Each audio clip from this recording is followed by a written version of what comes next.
for giving me this opportunity to speak again to you all. Actually, I'm not coming here to talk about my mission, the African Good Community mission, but I'm here today to talk about how we in the Chapel of Restoration can put our faith into action so that we can impact the society. The University of Ibadan was the first university that we had in Nigeria. We were the role model for all the other universities in the country. I remember when I was the head of the department, and I looked at the countries from which students came. We have people from Mozambique, Ghana, Lesotho. We practically train leaders for other countries. You are trained leaders for Nigeria and other countries. The Chapel of Restoration is the first academic chapel that we have. How can we be the role model for other churches in Nigeria?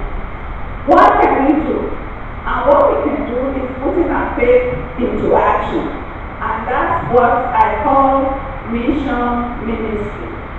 I talked to the chaplain, and he was able to tell me what the church does, especially in terms of welfare committee, how they serve the poor and things like that, and that's really great.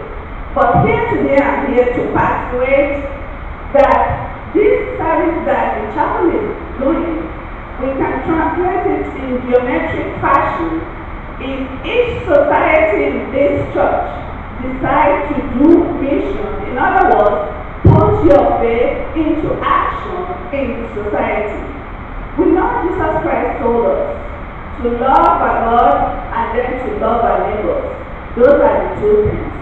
We really love our God in this country by the number of churches we have in Nigeria.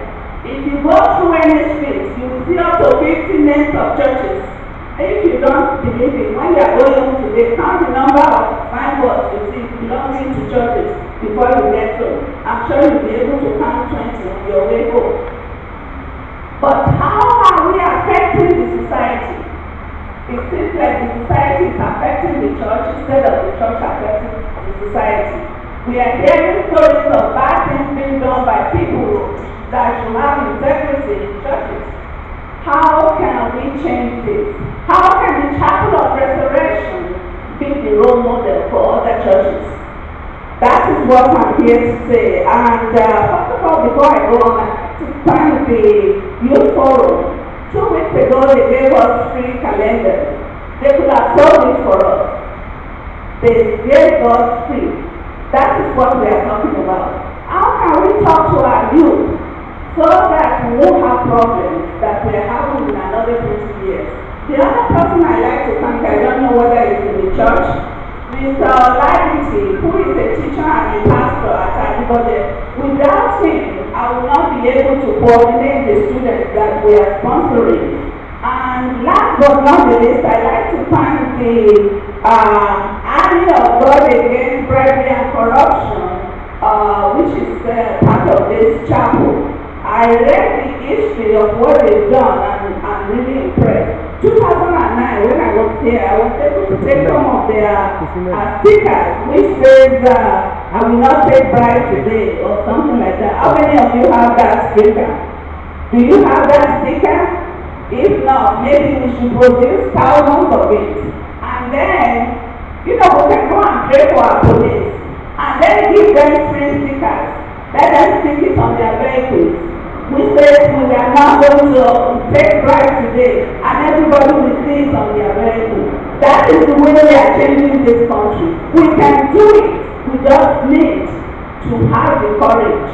And the last but not the least, the problem with this country is not bribery and corruption. The problem is self-centeredness and selfishness. If we try to be self-centered, we want everything for ourselves. That is why corruption is on the go. We cannot eradicate corruption unless we eradicate selfishness. And it starts from you and me. What can you do to help others? And that is what this is all about. Thank you very much, Mr. Chaplain. I really appreciate it. Thank you very much for the rally. The Lord will come to bless the work we are doing in Jesus' name. That's a good for thought for all of us to wake up and do more on this. May the good Lord come to bless us as we do so in the name of the Lord Jesus Christ. We want to, this announcement goes to mothers who have our children in Sunday school.